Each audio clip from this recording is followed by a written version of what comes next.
इतना लेट क्यों हुई आने में? मैं गिर गई थी और मुझे चोट लग गई थी। चल छोड़, तेरा तो रोज का ही होता है। मगर मैं कोई क्वेश्चन पूछूं? हाँ बस पूछो। ऐसी कौन सी जगह है जहाँ पर तुम दोनों अपने सारे फ्रेंड्स होते हैं तो भी अपने आप को अकेला फील करते हो? नहीं पता मुझे। नहीं पता मुझे, चल तू ही बता दे। अच्छा तू ही बता। यार तुम लोगों को इतना भी नहीं पता? अपने कॉलेज का एग्जामिनेशन हॉल जहाँ पर अपने सारे फ्रेंड्स होते हैं तो भी अपने आप को अकेला फील करते हो। तो सही कहा तुमने। नहीं। वाह, तेरी ड्रेस तो कितनी प्यारी लग रही है। Thank you. लेकिन तुम्हें इसका कलर थोड़ा अच्छा रहना चाहिए था आजकल के फैशन के हिसाब से। तो यू क्या है? तुम यहाँ मेरे कलर की बात कर रही हो, लेकिन ये लड़की तो इतने दिनों से एक ही कलर और एक ही टाइप की ड्रेस पहनकर आ रही है। तुम इसके बारे में क्या बोलोगी? हाँ, गर्ल्स कॉलेज होने के बावजूद भी लड़की अपने आप को इतना कवर करकर आती है। चलो फिर इसके पास चलकर पूछती है इससे क्यों आती है।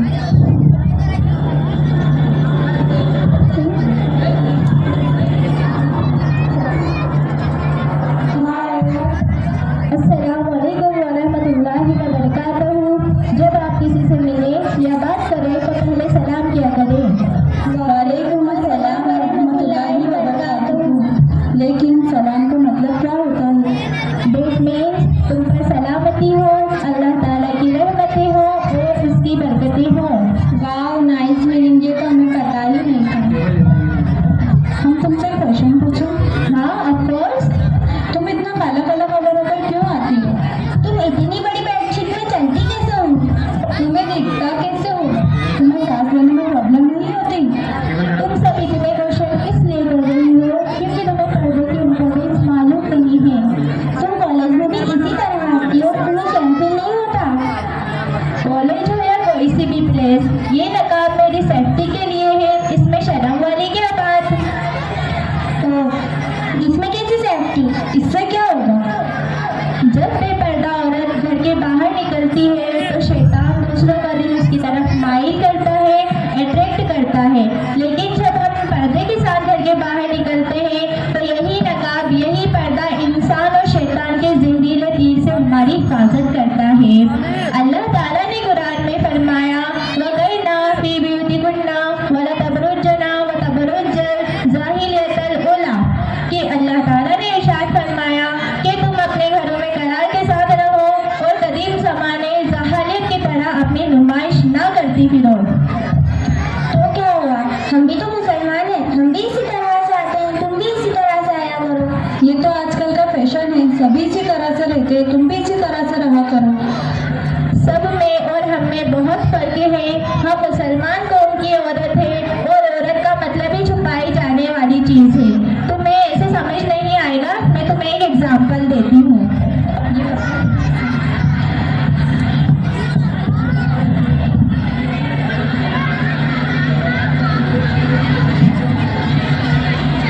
ये एक फेक चॉकलेट है, मैं इसे भी फेंक रही हूँ, और ये खुली हुई चॉकलेट है, इसे भी फेंक रही हूँ। अब इन दोनों चॉकलेट में से आप मुझे बताओ कि आप किसे सिलेक्ट करोगे? आपने इसी को क्यों सिलेक्ट किया? क्योंकि ये पूरी फेक है। ठीक, बापर्दा औरत की मिसाल इस फेक चॉकलेट जैसी है जिसमें कोई नापाकी और गंदगी नहीं होती, और बेपर्दा औरत की मिसाल इस खुली हुई चॉकलेट जैसी है जिसमें हर किस्म की नापाकी और गंदगी होती है। उसकी दुनिया की नजरों में कोई अहमियत नहीं होती और उसे देखकर नजरअंदाज कर दिया जाता है। वाह, बहुत अच्छा एग्जाम्पल दिया तुमने। क्या इस्लाम में सारी पाबंदी औरतों के ऊपर है? क्या इस्लाम में मर्दों के ऊपर कोई पाबंदी नहीं? नहीं, ऐसा बिल्कुल नहीं है। जिस कुरान में अल्लाह ताला ने औरतों को पर्दे का हुक्म दिया है, उसकी एक आयत पहले अल्लाह ताला ने मर्दों पर पाबंदी लगाई है कि ए मर्दों, जब तुम रास्ते से गुजरा करो तो अपनी निगाहें नीचे झुका लिया करो ताकि किसी गैर महरम औरत पर तुम्हारी निगाह न पड़े। तो क्या हुआ? पर्दे का हुक्म अल्लाह ताला मर्दों को भी दे सकता था, औरतों को ही क्यों दिया? बहन, इतनी गलत सोच मत रखो। अल्लाह ताला ने औरतों को पर्दे का हुक्म इसलिए दिया है कि वो किसी भी तरह से रुस्वा ना हो सके। मैं तुम्हें एक और एग्जाम्पल देती हूँ, अब तुम्हें समझ आ जाएगा।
हुक्म दिया गया है, ये आज मुझे समझ आ गया। आज हमें पता चला है कि हम आम औरत नहीं खास औरत हैं। और हमें खास औरत ही पर्दा और नकाब ही बनाता है। अब हमें भी पर्दे की इम्पोर्टेंस समझ आ गई। आज से हम भी अहद करते हैं कि हम भी पूरी तरीके से पर्दे का एहतमाम करेंगे और दूसरों को भी पर्दे का एहतमाम करने की ताकीद करेंगे इंशाअल्लाह। आमीन। अस्सलाम वालेकुम।